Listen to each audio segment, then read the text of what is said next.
Hey guys, thanks for joining me on Zen Family Projects. Tonight, I've got my 2015 F-150 here, and for Christmas this last year, I got one of these really neat scanning lights from Amazon for Christmas from a family member. And man, they look really cool. They're like 20 or 30 bucks, depending on which ones you get. And, they're super cool looking, but they're kind of cheap.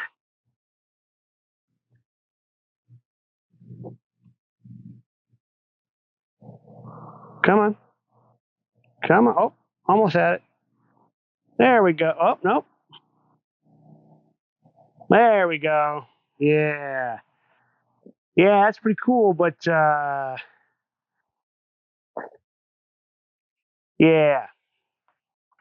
So I got another one, and we're going to replace this one, do a little bit better job with the wiring, and hopefully it'll last a little bit longer than this did, which is about 7 months.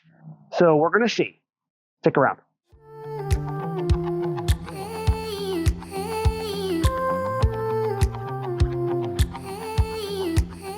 Okay, so there are a couple of issues going on here. Forgive my wiring job. It's a little bit shoddy right here at the moment. I've taken some stuff apart to kind of show you what's going on. So this is the incredibly cheap fuse holder that came with this light here. And as you saw from my introduction, obviously the light is busted. The one side doesn't light up anymore. And that's nothing I can fix with the wiring. There's got to be some kind of a controller in here, or maybe even the light module on that side is completely gone. Anyway, it comes with this really cheap fuse holder, and the spring, as they say, has sprung. So now this fuse does not make full contact. I actually have to wiggle this wire for this to work. So I got to replace the fuse, and I got to replace this part here. Now, these wires here are going down into my grill. I have a fake Ford Raptor kit that has some amber lights inside the grill. I think it looks nice, so I put those in there, and they're working fine.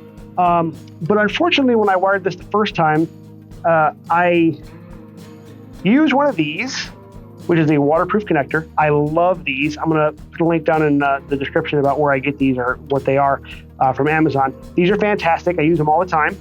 But as you can see, I have these going down to my parking lights down inside of here. And I wired both the scanner light and my my fake Raptor lights to the same connection right here. So what I'm going to do this time is I'm going to cut both of these here, wire in 2 more of these connectors, and then replace this thing. So that way, if I ever have to replace this again, without needing to replace the Raptor lights, I can do that just by unscrewing this, popping it off, and popping a new, soldering a new end on and popping it back on. So, but anyway, this video is more about not so much about wiring. It's about these scanner lights that you see on Amazon, because there are about, a couple dozen of them from different Chinese manufacturers, or maybe the same manufacturer under different names. And they're all going to be about the same, and they're all pretty cheap, but they are inexpensive and they're pretty neat. So I'm going to give them another try, and we're going to see how it goes. So first things first, I'm going to remove the old one.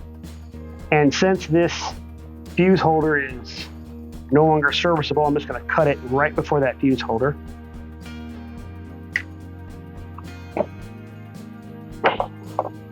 And just pull it off. It's just double stick tape, he says, and tears it open. Wow, yeah, that's pretty cheap, man. I'll have to do some cleanup on this, obviously. Of course, it's good to know that it's robust enough that it actually destroys the light bar before the tape itself gives way. Yeah. That actually impresses me. I was kind of worried about this tape not being sticky enough to keep it on there, but clearly it is.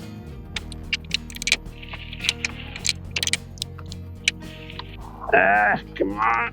Yeah, right. Into the garbage with you.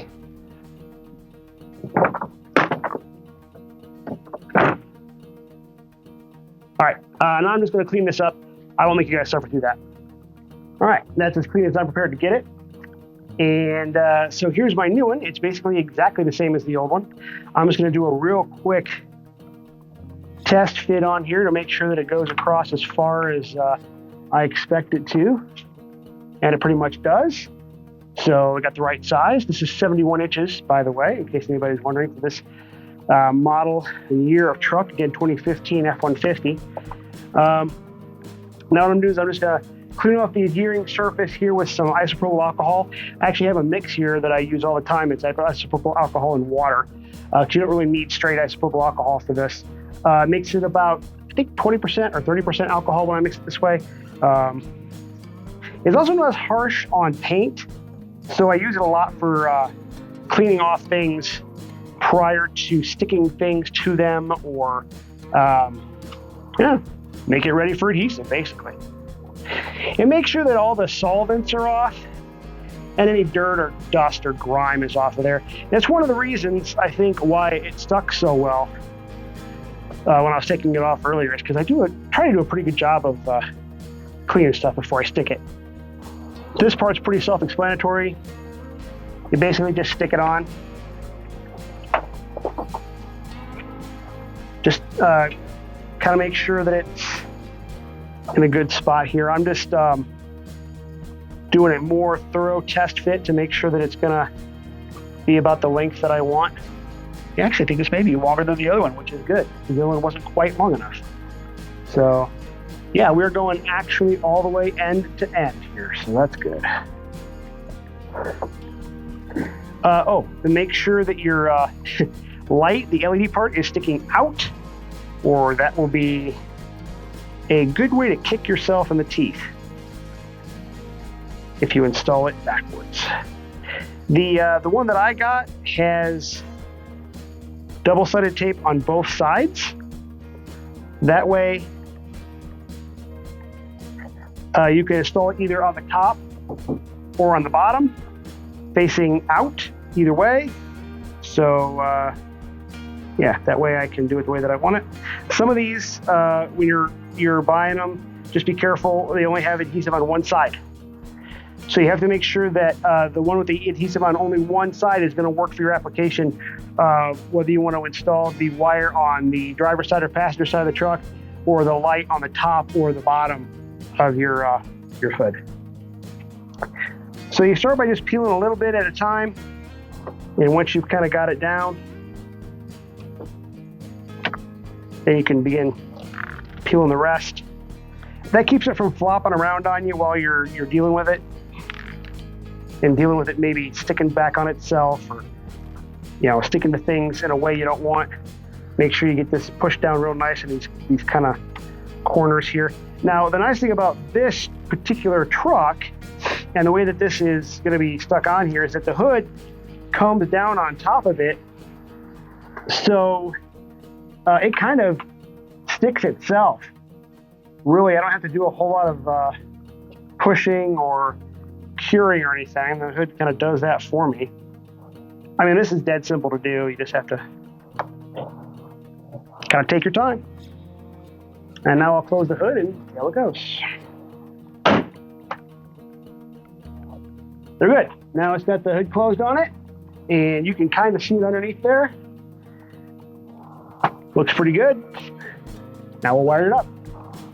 So while I'm going through this installation here real quick, I do want to point out that I have a 12-volt tester in my garage that I use all the time for projects like this. And so I would suggest that you either get a 12-volt tester, or you, I don't know, at the very least, you need to make sure that you test this prior to hooking it up. Now, I've already done that. I've tested this on my 12-volt tester inside the house. But, I mean, you can always just test it by touching it to your battery terminals. And just make sure that it powers on.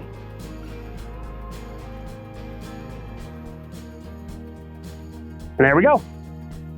So we know it works, and we're good to hook it up. Now, for this kind of stuff, I always solder. I am not a big fan of the crimp connectors. I'm not good at them, and soldering to me just always seems like a way more secure way to do it. So whenever I can, I like to use solder.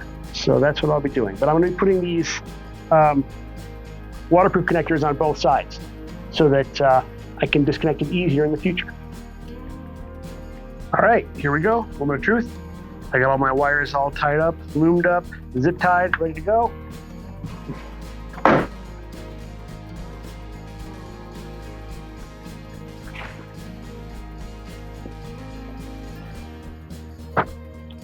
And there we go, just like that. So this is pretty simple and easy to do, really. Wiring it's not too hard. Obviously installing it's not too hard. I'll keep an eye on it, and we're gonna see how it holds up over the course of the next, hopefully at least a year. And we'll see. But in terms of how it looks, I really like the way it looks. I've gotten several compliments on it.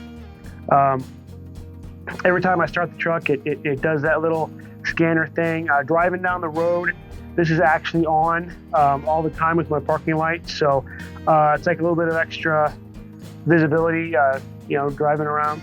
So I like it. I really do hope that it continues to work and that it doesn't end up being the kind of cheap thing you've got to replace every, 4 or 5 months. I really hope that the first one that I got was kind of a dud, or that maybe something happened, I hit a bump or something like that, and it killed the LED or something.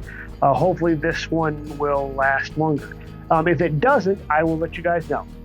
So thanks for watching, and we will see you next time.